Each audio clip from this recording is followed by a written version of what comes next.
Ooh, people that I can't see, but I assume are out there in the internet's series of tubes somewhere. Welcome to this month's Writing Excuses live Q&A. And we are here streaming hopefully somewhere. Apparently not on Facebook, according to the things behind the scenes, but in other places. So wherever you're joining us from, we appreciate it. And we have a ton of questions, so I think we should just kind of jump So many in, questions. unless like you have like any like general thoughts, like words of specific, non-specific general wisdom. If you are actually in a tube, please drill holes in it so you can breathe. We'll wait. Oh, and I see comments here. Lovely to see you all joining us from YouTube. Just a quick reminder before we get started, because I made all these banners and I'm very proud of them, that if you want to put your question in ahead of time, you should join our Patreon. Whoa, there it is. Patreon.com/writing excuses, unsurprisingly. And then we'll make sure that you're up first in the queue. And so we'll start by getting to folks who did that. So we love you and thank you for being supportive. So let's start with a question about plot threads.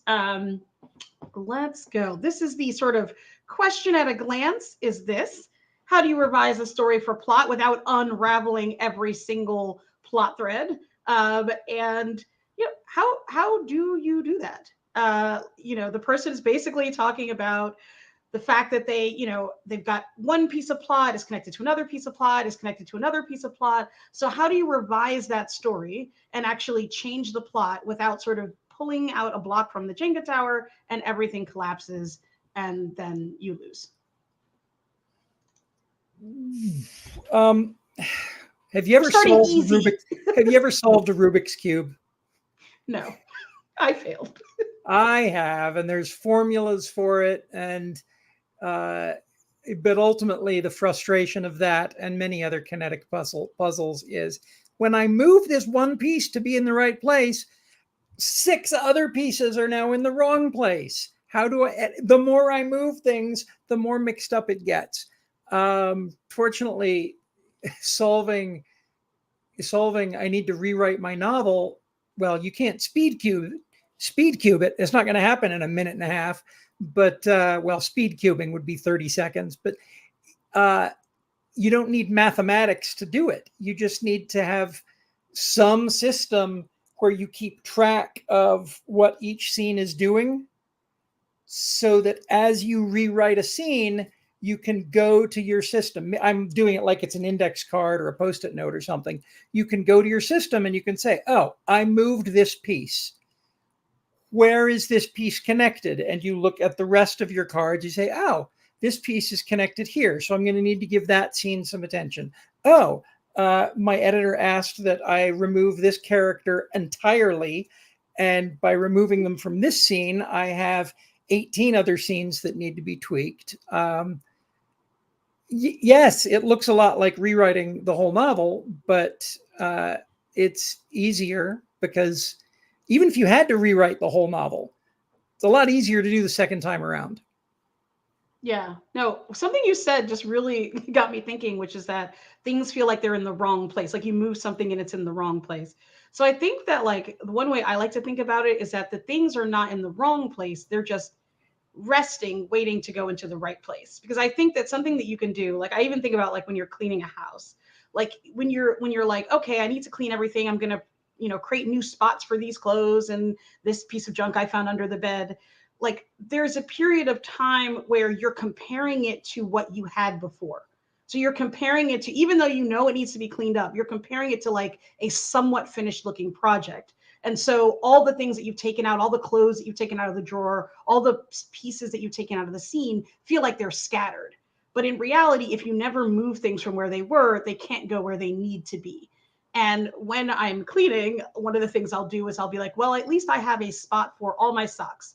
Like maybe it's not the spot that it needs to go in the end. Maybe it's not where the socks will end up, but I've got a sock pile. And so when I see a sock, at least I know it's going here. And that makes me not worry that it's not in a drawer or that it's not where it used to be because I have a spot for it.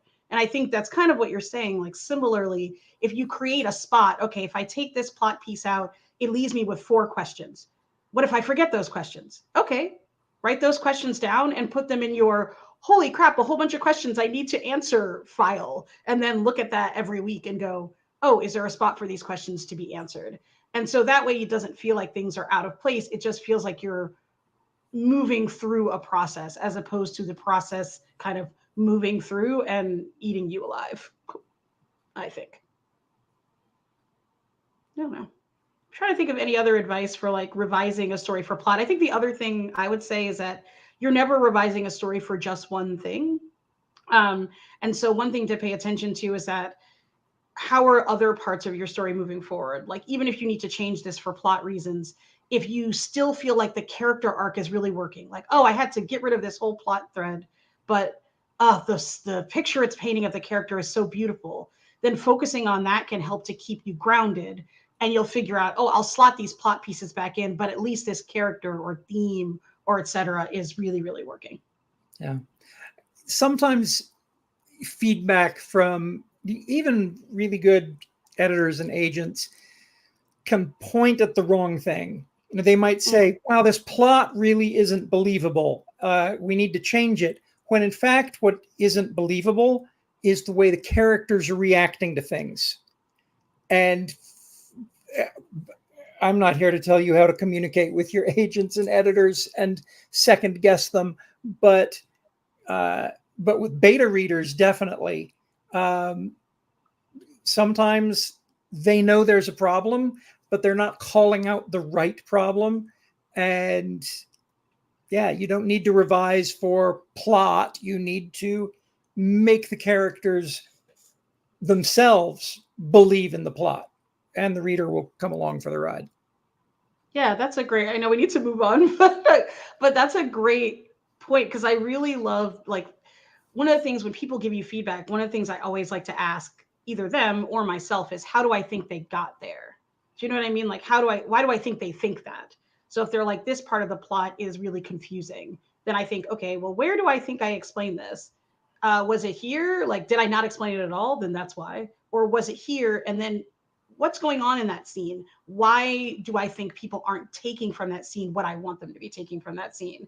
And then, like you're saying, it might be a character issue. It might be that I buried the most important part of the plot, like, in a whole bunch of other details. Like, sometimes you're trying to be really clever and not give away everything, but in the process of doing that, you actually like end up with like burying the important piece of information because you're trying not to make it too obvious. And the last thing I'll say before we go on is just something I've learned is everything is more obvious to you than it is to the reader, because you know the story. So you'll be like, oh, like if I just add that one detail, they'll figure it out. It's like most of the time, not everybody's going to. And so burying things too deeply can be a way that people can get lost in the plot that's going on. All right. That brings us to, and thank you. I see questions are coming in. We've got a bunch, but I think actually the question that we just had a question come in about sort of self-loathing and moving through the process. And we actually have a question already that's already about that. So we're just going to like move those together and smush them into one. And the question that we got was essentially, someone said, they have feelings of anguish and like misery when in the middle of writing a piece. So every time they start, they're like, it's going well, then it falls apart, and then they kind of have to be super miserable for many, many days and hate themselves. And then they move through that and actually are able to finish. But that interim part is really horrible. So the question was, how do you make it through that, like, instead of just suffering constantly every time you're trying to write a new scene? I still see them as two very different questions. So I'm going to answer the one from the spreadsheet first. Their question was, I'll write and then I don't quite finish the chapter and I'm miserable for a couple of days until I come up with the answer. And then the light comes on and I can write it and I feel great again. Is being miserable for a couple of days an important part of my process? That's actually the question. Is being miserable for a couple of days actually a part of your process? The answer it's not a yes no answer that I can give. The answer is you have to analyze your process at every step. When you are writing and things are going great, but you are probably going to run into a wall where you can't finish the chapter, ask yourself what else you might be doing now that might make you more effective. Just start inquiring about that activity. It might be the music you listen to. It might be what you ate. I don't know. But you have to be open to asking a lot of really deep questions about yourself. And then when you hit the slump, stop. I know it's going to sound impossible. Stop slumping long enough to ask yourself what else you might be doing. Is there an activity that might get your brain moving faster? Is there an activity that would just shove things completely off to one side? I developed all kinds of strategies like that when I got stuck. Go for a walk, play a game, read a book that is not related to anything that I'm writing, engage in an activity that takes my brain off of it. Sit down for 10 minutes and write all of the things that I think are bad or problematic. Just enumerate them so that I've voiced my concerns so I don't have to stew on them. I can write them and then I can save the document and close it and walk away from it, and my brain is free to do it. There's all kinds of strategies for this, but ultimately the question is, my process feels broken and uncomfortable. Does it have to be that way? And I have not arrived at a point where my process is 100% awesome and comfortable. Sometimes it is sucky and miserable. Yeah. Sorry. Totally. I know, bad news. But wait, I also think like you can kind of break apart your process. So sometimes what happens, one of the things that happens when we're, I think, sad, is that a lot of things get pulled into that sadness, and it's hard to distinguish one thing from another. Like it's hard to distinguish like what you're doing, what's making you sad, what's going on, because like the sadness can kind of, the anguish can sort of flatten everything out and swallow it into like a ball. So when you're not feeling that way, one thing to think about is like, are there things that are happening during that process that are helpful? Maybe not the feeling, but the action. So is it like every time I feel really sad, I end up rereading the entire novel start to finish 18 times until I see what's wrong? That part might be helpful. The anguish isn't actually necessary for that, but that's just a thing that you're doing. So sometimes like we can find, I think, within sadness or habits that we sort of, ooh, that was exciting, or like habits that we want to sort of move away from, we can find habits within there that actually do work for us and try to decouple the feeling from the thing that you're doing because of that feeling, and move them apart. Sorry, that notification noise, this is actually semi-related, came from a tablet that I have in my office, and I have not figured out how to make it not make that noise. It just does this thing from time to time. And life be like that. Sometimes your brain, you're like, I do not know how to make myself not sometimes be sad that I didn't write all the words. La, ding. Yeah. Exactly. And then you can also have, oh, hello there, Sandra. You can also have like cheats, kind of, I think, to Howard, to what you were saying, which are like, there are certain, like I try to keep a folder of like YouTube videos that make me laugh, like that just like reliably moments. Like I love the end of the Cutting Edge romantic comedy where they are competing to try to win the gold in the Olympics, not to overly spoil this 20-plus-year-old movie, while falling in love. And like at the end, when they're like doing their final number, something about the combination of the music and the people and the skating, like it hits some sort of weird endorphin thing for me. I also weirdly use that same list of videos and songs, etc., like during turbulence on flights. So it's, I think it's always good to like hack yourself. Like what are things that distract you, that give you pleasure, that are fun, that you can try to use? They don't always work. Like sometimes the sadness, the anguish will eat those too, but I like to at least try them. And it also gives me a sense of like, how far in the hole am I? Like, am I far enough in that like, oh, I can still see a bit of light, or am I so far that I really need to focus on just kind of making it through to the next step?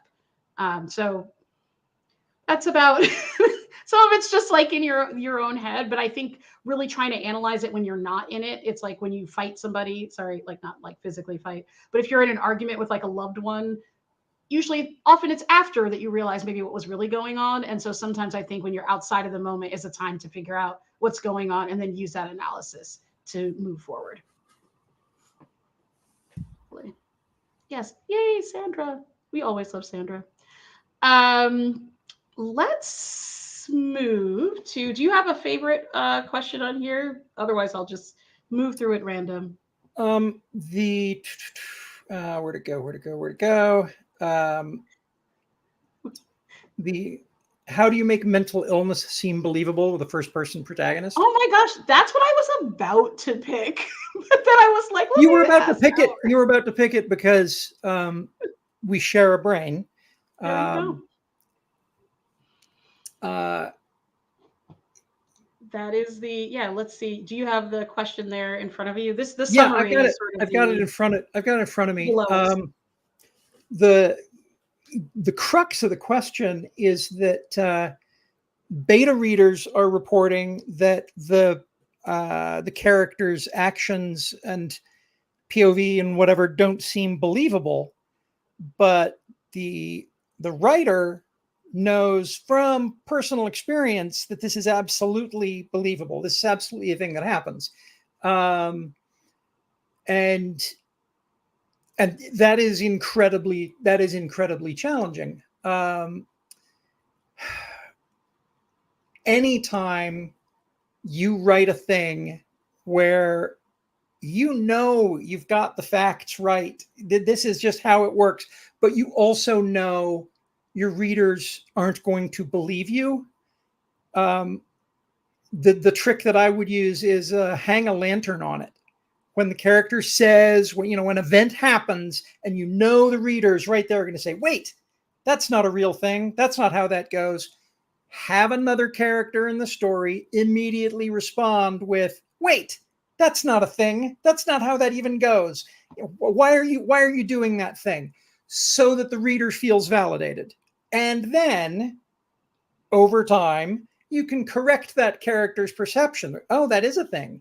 Oh, you do have, this complex form of PTSD. You do have a bipolar disorder. You have taught yourself to spectate through your depression so that you can think rationally while still being completely miserable. I mean, these are all things that at one time or another, in my conversations with people who don't suffer from mental health problems and don't have close or talkative friends who do, where they've disbelieved. We've argued the point. No, that's not how it is. Sorry, that's how it is. So hang a lantern on it. Yeah, agreed. I also think it reminds me a lot. Maybe it's because we just did or just aired what is it called? What are our things called? Episode about this, is that it's very similar to the unreliable narrator. But actually, before I say any more, they hang a lantern on it. Somebody has asked where that term comes from. Can I tell you what I heard? Because I think it's ridiculous and I don't know if it's true. Go. My understanding is that it comes from, or put a lampshade on it, hang a lantern on it, comes from theater, when they would want to have people in a scene that couldn't get off stage. So the entire audience could see them on the stage, but they weren't supposed to be in the scene. So they would just like put a lantern, they would like have them hold a lantern or put a lampshade on and be like, this person is now like a lantern. And like somehow that would, because everyone's thinking that person's on stage, you say like, yes, they are. And we're pretending they're a lantern and you're going to go with it. So like we've acknowledged that we're doing this on purpose and that we're acknowledged that this is a real thing and that it helps people move past it. I don't know if that's true. I think those are two, I treat those as two different techniques. Hang a lantern on it is call attention to it in the script. validate the audience's, hey, why is that person still on stage? Because somebody else on stage said, what are you doing over there in the corner? Aren't you supposed to be? Didn't we just tell you to leave? Yes, but the door is broken. I can't actually leave the stage. Whatever, that's hang a lantern on it.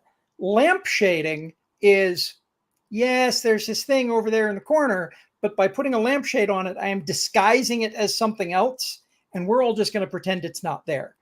I don't use lampshading very much, but I see them as different techniques. One is calling attention to it, and the other is like magician's misdirection.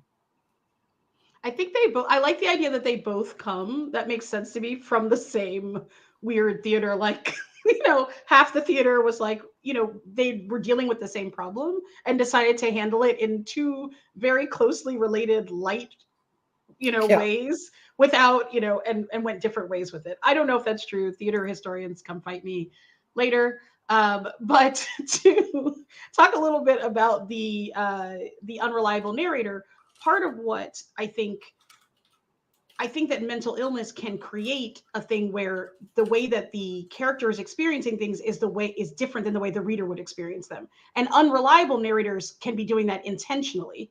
But there's also a form of unreliable narrator where the narrator doesn't realize they're unreliable. That's actually my favorite kind of unreliable narrator to write. They're seeing things the way that they absolutely see them, but their perceptions are very off from the way the rest of the world or the reader would see them.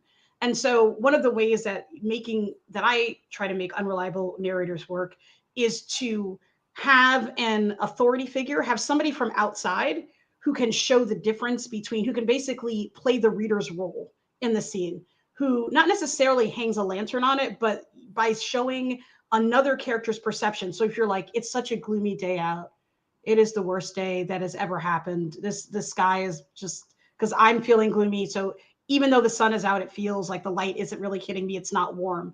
If you have another character that's feeling that warmth, or if you describe the warmth objectively in some way, even though the character isn't seeing it, that showcases that there's something different going on here, and that it's something that your readers should trust you in doing. You're doing it intentionally. A lot of times when people don't believe something, it's because they don't know if you're doing it intentionally. So they don't think that it's believable. They think you just messed up. And so by saying like, no, look, here's a character that's feeling the warmth of the sun, even though my character feels like it's really dismal, that's something that you can believe. Maybe you don't agree with why or how, but at least you're believing that their experience is true to the character and is different than the rest of the story. So that's sort of one way that can work. Yep. Right. And I mean, we talked about that technique in season 1. Get a little thing that everybody knows everything about exactly right. And then the reader will begin to trust you, so that when you throw a big thing at them that they're going to argue with, they're like, well, you've been right 6 times in a row on stuff that I'm sure of. So I'll wait and see where you go with this. Exactly. And I think if you're being consistent, like if the character is consistently feeling the same way, even though there can be inconsistency in the way you experience the world due to mental illness, there is a consistency, I think, in how each particular character, each particular person experiences that. So even if your mood maybe wildly swings, the fact that it wildly swings and what those triggers are and what that looks like for you is going to be a you thing, because everybody experiences things differently. And when you're consistent in portraying that, I think it also helps people really believe that the character is at least a real person who's really going through that, even if they don't necessarily understand why, or if it's different than what they're used to. All right. And more. Here's more. Let's move to drugs. Someone has asked, sorry, that was a awkward segue, but we're going to go with it, guys. It's live. Someone says that they're writing a piece about a historical drug, a couple of historical real world drugs. One's alcohol, one's opium, and one is a drug we're not going to name here because the person didn't name it. An unnamed drug that people really should not try. Like, you shouldn't, if you try it, is going to go badly for you. And if it's named in this book, people may Google it and go like, I should try that drug. let's do it. And the writer is worried that they, by bringing awareness to this drug, will actually get people to try something that could harm them, like long term in devastating ways. How should they put that on the page in a way that, or should they at all, in a way that, like, should they just never mention the name of it? Should they, what should they do to avoid, harming their readers physically? Well, at a high level, the question is, I don't want people to do bad things as a result of reading my book. Yes. There are so many bad things people could do related to things that appear in books that at a certain point, I just have to throw up my hands and say, I can't be the boss of anybody, not even me. But it's at another level, if you are publishing, very closely held, chemical secrets. I'm reminded of the 80s, 1980s, the Anarchist's Cookbook, a book that was banned all over the place because it taught you how to make bombs. You can just get that on the internet now. The information is there. Do more people make bombs as a result? I don't know. I haven't run those numbers. But that genie's out of that bottle. So I don't know how bad or how easy or whatever this drug is, but I totally get the feeling of not wanting to put something new and enticing in front of readers. And at this point, all I'm doing is questioning the motivation of the question. The actual answer, if you want to use the tools of alternate history instead of actual historical fiction, the fix is easy. You replace the real substance with something phony, mushrutonium. Ooh, I love that. Extra strength Tide Pods. Oh. And now you're harming your readers again.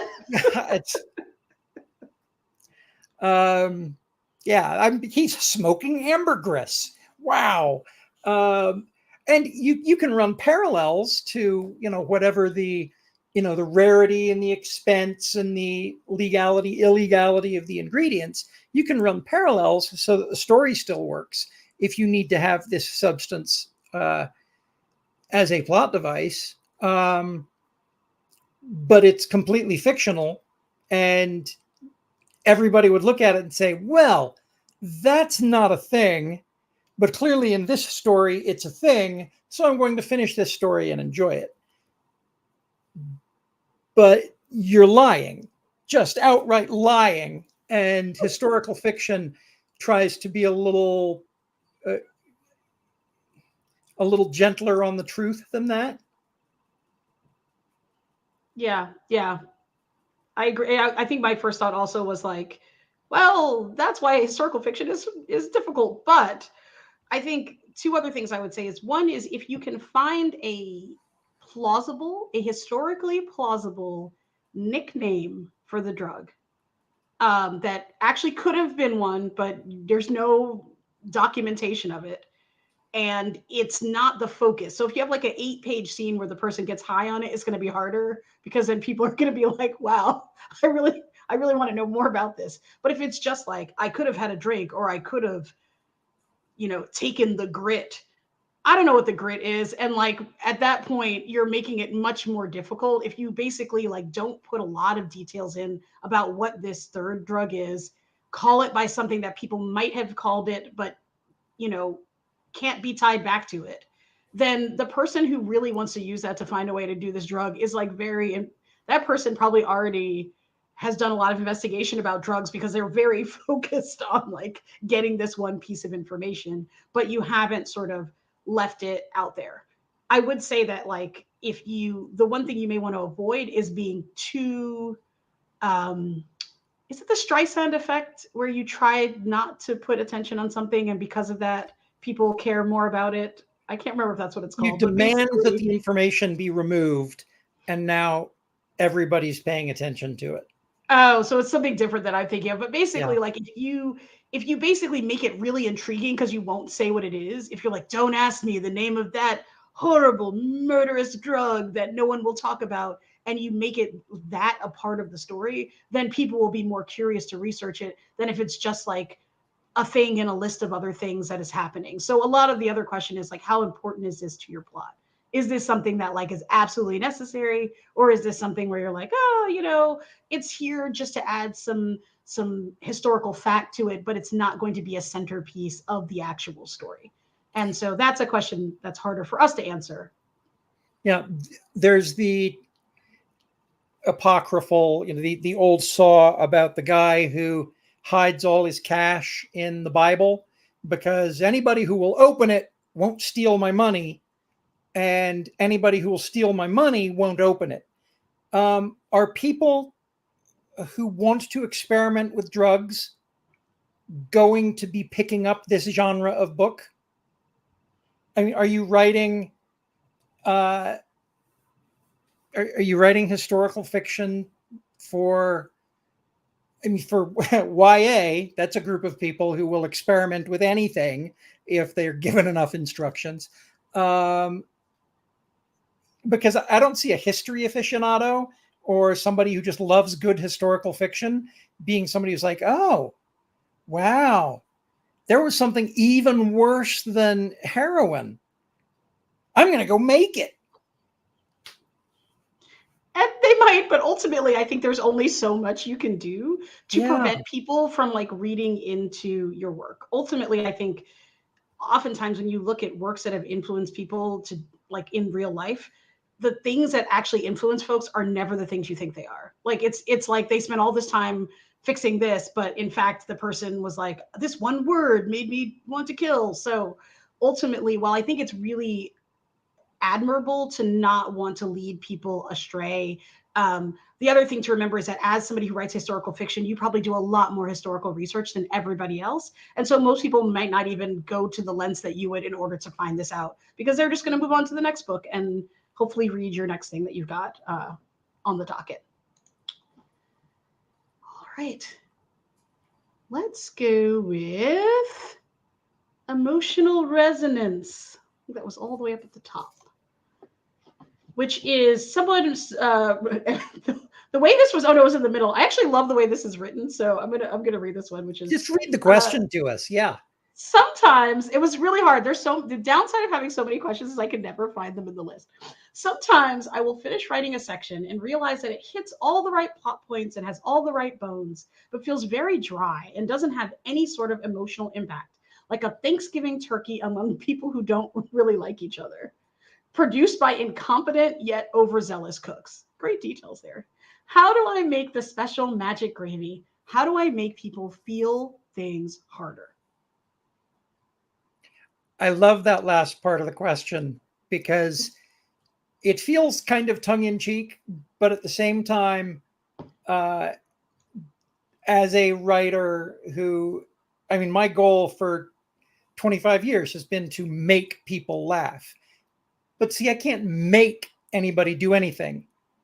You can't make people feel things. You can invite them to feel things. You can create an environment in which the reader is encouraged to remember things from earlier in the book and remember experiences they've had in their own life that are probably parallel to the sorts of things that have happened in the book. And in those circumstances, they're pretty likely to decide unconsciously to feel a thing, but you don't make anybody do anything. It's all invitation.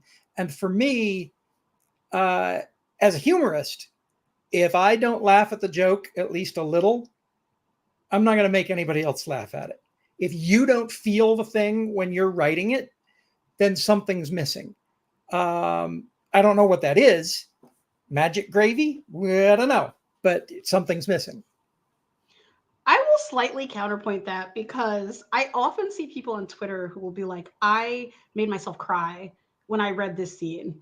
And I think I've said this on the podcast. I've never made myself cry. I've never made myself sad when writing a scene. I don't tend to feel uh, those things when I'm writing it or even when I'm reading it back in the way that a reader might. Like a creepy thing might happen and I'm like, oh, I'm just writing this story, and other people are like, that was creepy, and I'm like, I guess.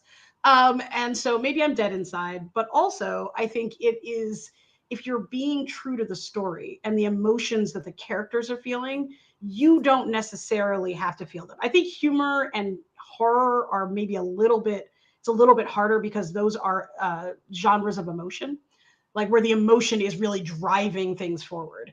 But I think that like you can put in details, like the detail in this question was lovely, and putting in those really specific details are there, but like what are your characters feeling and why?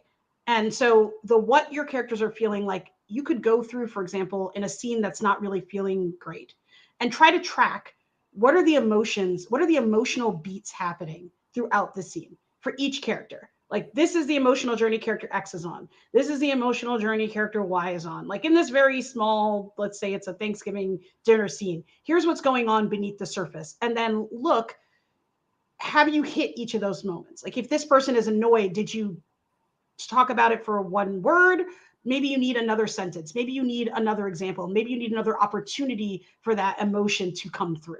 And so looking at have you hit all these emotional beats and how do they work together is one way to really think about like how to give your work emotional resonance.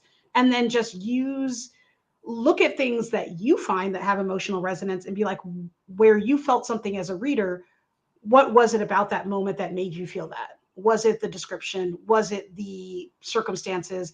Was it that you were really attached to the character? Kind of like what we were saying earlier, it can be sometimes you're identifying a problem at the last moment it shows up and not the first. So sometimes if the emotional resonance isn't showing up in scene 6, it's because the character identification and development and isn't as strong in scene 2 to make people care about that character when they finally make it to Thanksgiving dinner in scene 6. So really kind of backtracking and looking at that in revision and maybe revising your whole piece just for emotions. Like what are the emotions that are carrying them from scene 1 all the way through the end is a way to try to find out where that might be missing and bring it back in. Just guessing though.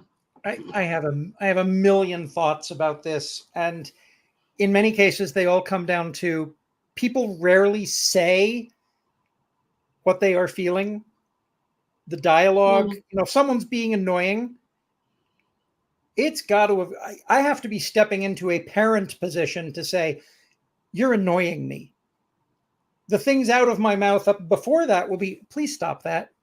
Can you stop? Hey, we're trying to have a conversation here. Can you, those sorts of things will get the reader to believe, oh, Howard's annoyed.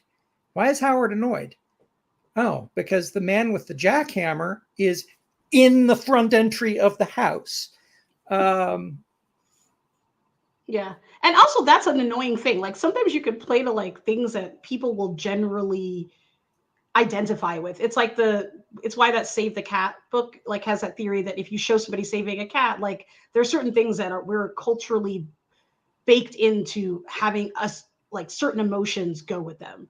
I've been thinking about this video that I've obviously been spending too much time on Twitter, but I've been thinking about this video I saw where this woman gives this very heartfelt wedding speech. And then the guy says, I look forward to smacking your butt for the rest of our lives, and then stops and doesn't say anything else, even after prompted repeatedly, like, do you want to give more of a speech as your wedding vows? And he's like, nope. And like that, I don't know what she was actually feeling, but I know what I was feeling because like you've set up a ritual. Everyone knows how it's supposed to go. You demonstrated how it was supposed to go. Something went off. Everyone reacts to it. And by making all those things happen in a place where we kind of understand how the rules work, we understand how things are written. I felt a primal emotion and also just wanted to share with you that don't do that. This is life advice. It's writing advice. It's life advice.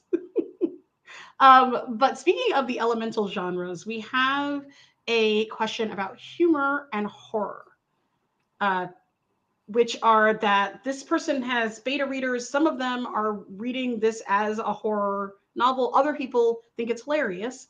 And they're trying to figure out how to balance these two things. Like, how do you get the like, should they change something? Like, what is this pointing to if you've got a whole bunch of people who are laughing and other people who are scared? And then the sort of follow-up part to this is that the people who are laughing, then when it becomes more obviously horror, which I think is the actual genre that's intended, then they're upset because they're like, I thought I was here for a comedy show. Why are things so scary?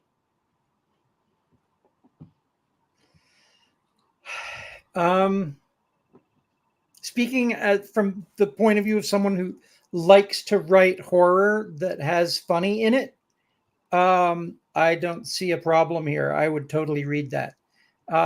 If you've ever watched Peter Jackson's The Frighteners, which I think was his first feature film,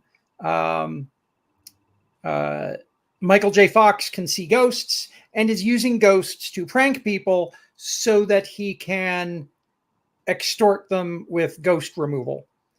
And then they find a real ghost that's murdering people. First time I saw this film with Sandra in the theater, about 2/3 of the way through, I turned to Sandra. I said, where did all the funny go? Because there had been chills and scares up until this point, but now it had just gotten dark. And you know what? That was okay, because early on in the movie, we were told there were some scenes that weren't funny, that were just scary. We were told, hey, this is a horror film.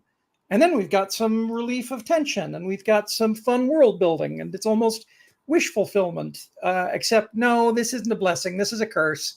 And then we get to the end of the film, we're like, oh, this really is what was promised in that first scene, isn't it? Humor is a beautiful tool for relieving tension. I mean, it can relieve, drama and horror, and I should have a whole laundry list of things that need relief, but I don't. It's super useful for that. And as you pull it away, what you're saying to the reader is, now I'm not going to give you any relief. Now you just have to experience the ride for the rest of the story. Excuse me. And I'd be fine with that, because that's a good model. If the readers are being confused, it might be that you need a genuinely scary thing right up front. Yeah, I agree with that. Especially with, like, it may all be genuinely scary to you. Like, let's say there's like a sliding, oh no, don't die. There's let's say there's like a sliding scale between like moments that people find funny and moments that people find creepy. I think number one, it might be interesting to pick a specific moment that half of your beta readers find amusing and the other half find scary, and really like dive down, see if you can find out from them, like, what is it? Like, what are you laughing at exactly? Is it the laughter of discomfort? Like, oh, like that kind of awkward laughter? Is it laughter of like, a pratfall? Like, there's different, we laugh for different reasons. And so is there laughter coming from like this is like hilarious, haha type of thing, or like, I feel awkward and therefore there's some funny in it for me. So knowing why they're laughing and then what the people who find it scary are finding scary may help you, since you have beta readers to start.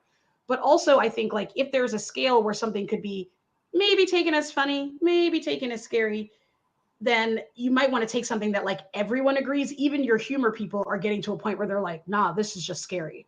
And like Howard was saying, like, move something like that early. Move something that's like no one is mistaking for comedy, not one single reader, and move that early on, because then at least they are warned, and then it'll affect probably the way they read the comedy, but also it will help them to not feel like you pulled the rug out from under them, because when they stepped in, you were like, this rug's a little slippery, but look over there. And then when the rug's pulled out, they're like, oh, that was a slippery rug.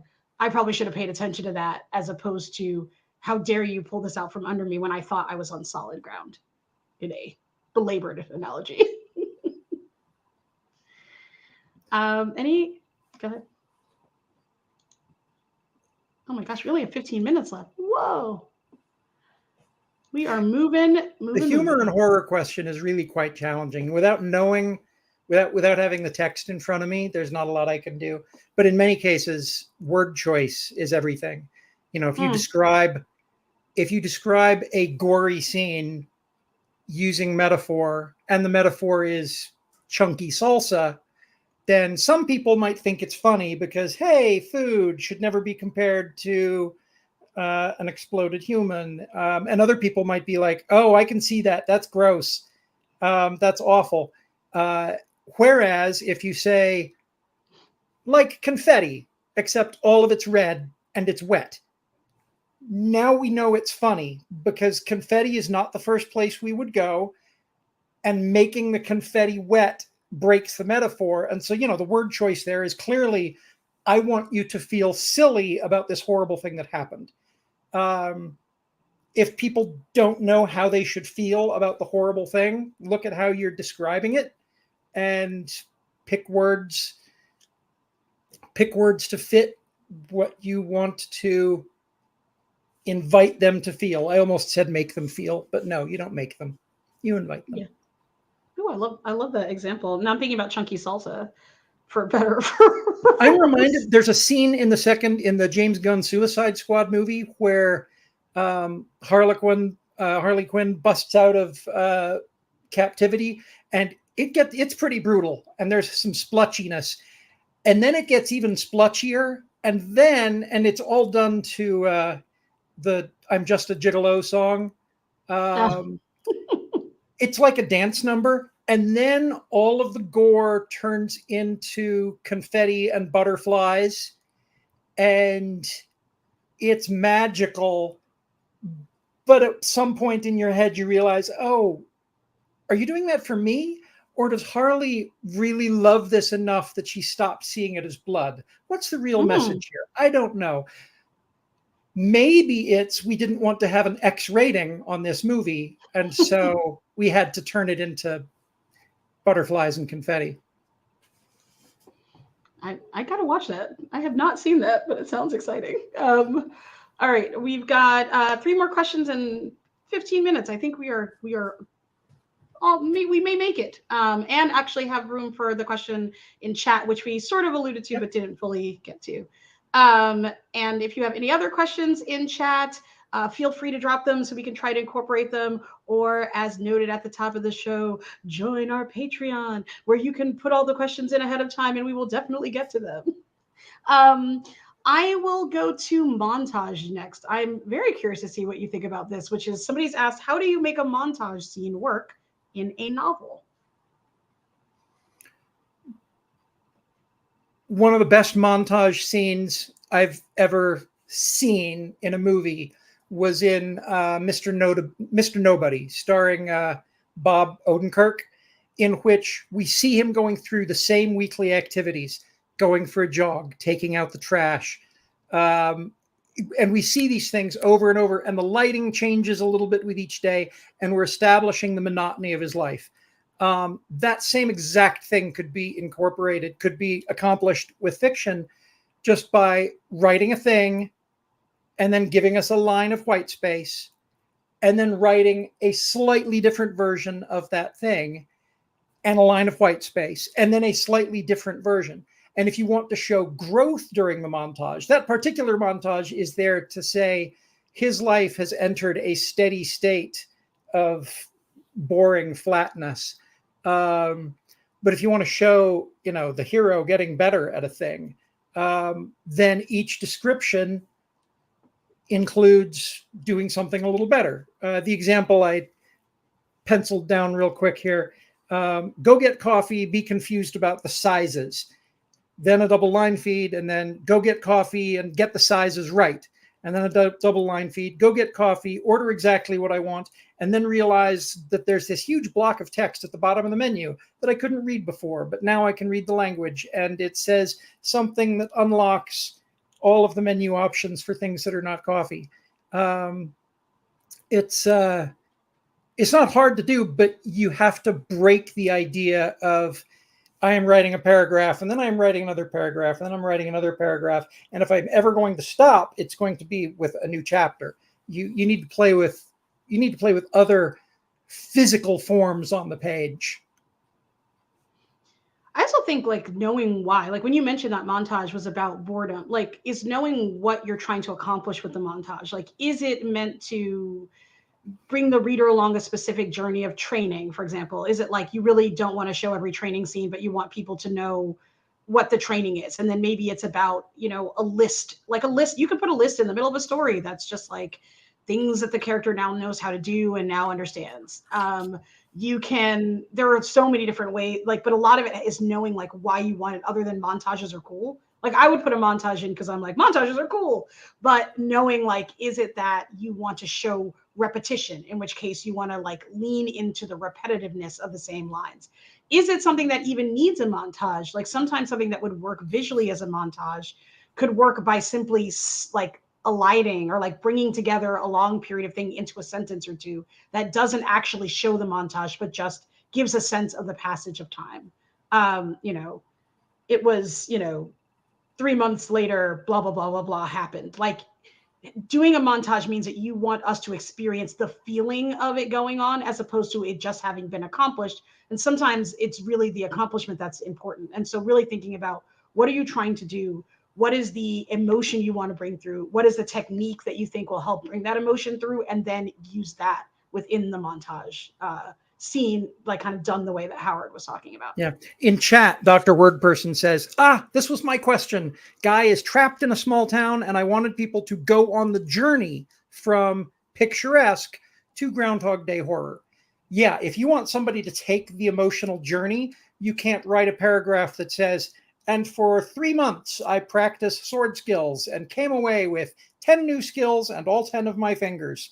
Ta-da! We've had our micro montage. No, you need to say the thing, white space, say the thing in a different way, white space, and give us that repetition and those morphings of it, because the reader will twig to that. The reader will see, oh, this isn't a copy paste error.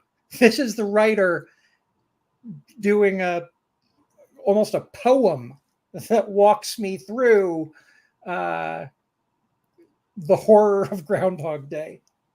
Yeah, agreed. And also, I think you can really focus in on details. Like, is yours in the same town forever? Like, it's like trying to create meaning out of mundane details and then realizing there is no meaning. So, if the person is walking through the town and then they notice something, but they notice it to a level that's like, wow, they've stood and stared at this wall for a year. And now they're thinking, like, you know, this is the wall where this and this crack and this thing, but all the details are kind of mundane. It gives you that sense that you're going through it. I also think you can experiment with like paragraph length. If you want someone to feel bored, having one sort of long paragraph that goes through every boring detail, or not every, but a selection of boring details, and then going to one sentence, you know, and that was the next 6 months, like really gives that sense that like it's on and on and on and on. And I'm not going to make you go through it, but you get the point of it. And so I think it's really about like what you want to do is sort of have the reader going through it. And so like having them experience the thing that the person would be experiencing.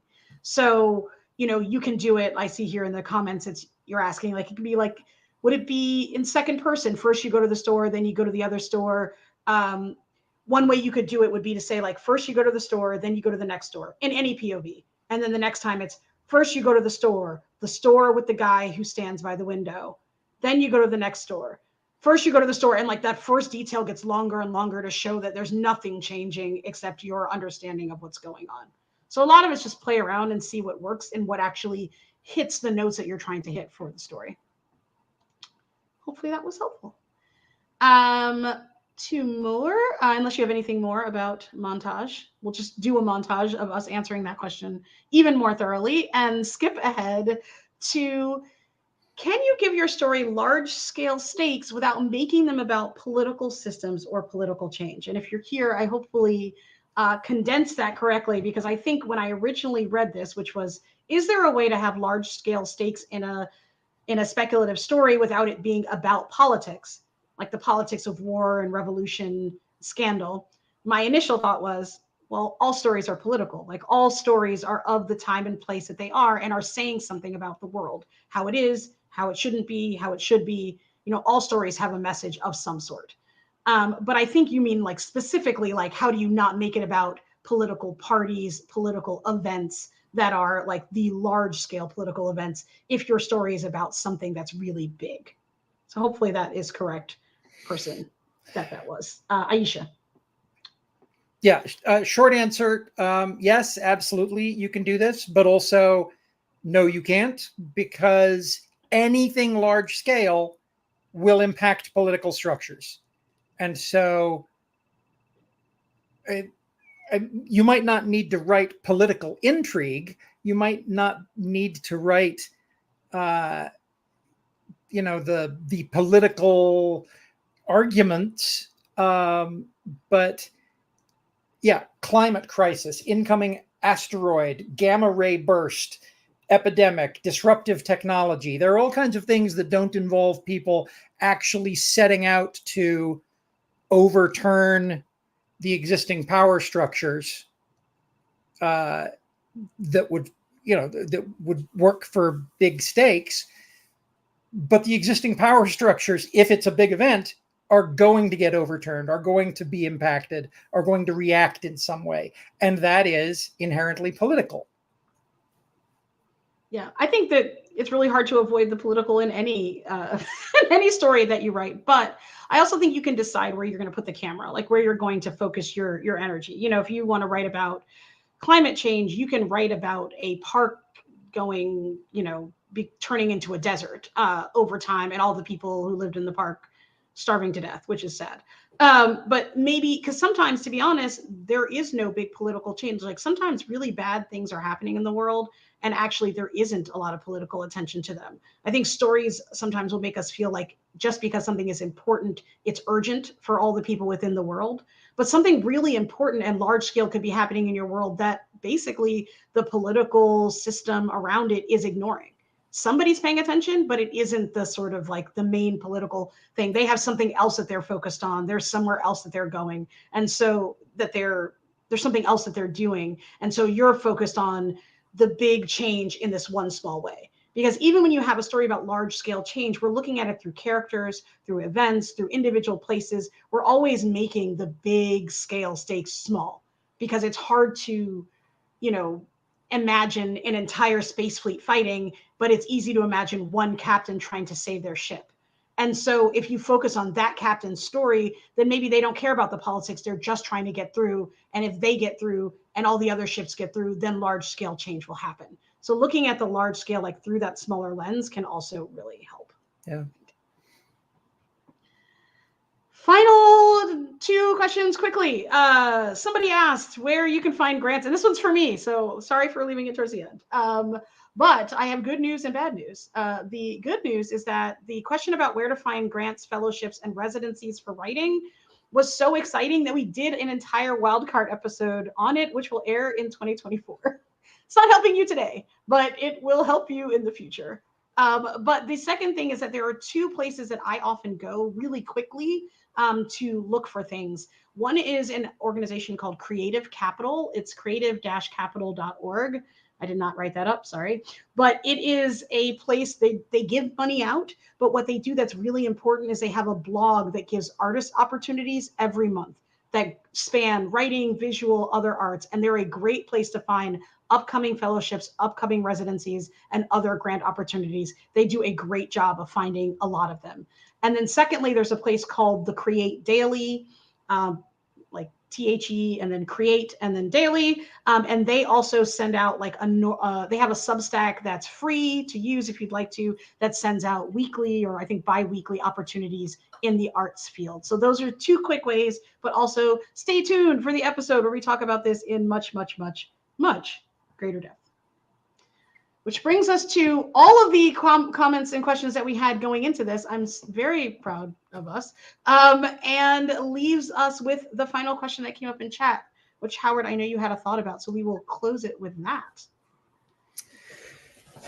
So in chat, I feel guilty about not having finished the rewriting of my new draft, despite having chronic fatigue and rewriting one novel of 50,000 words and sending it to a publisher and rewriting half of a novel twice this size. I know comparison is the thief of joy, but I feel guilty and I feel like I didn't accomplish anything this year because it isn't concrete and I'm still at the same path still at the same place in my path on my writing career after this year. Do you have some advice to get rid of the self-loathing? I'm a master of self-loathing. Today I was miserable and depressed and hadn't gotten any work done and did maybe 30 minutes of writing. And granted, it was writing that solved the problem.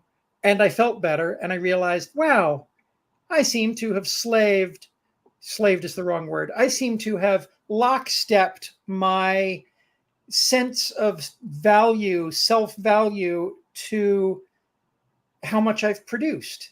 That's horrible. I should be valuable for something other than what I did. But I did it anyway. It's a congratulations. Welcome to this club. Membership is at least 2, probably 2 million. It is hard. How do you set it aside?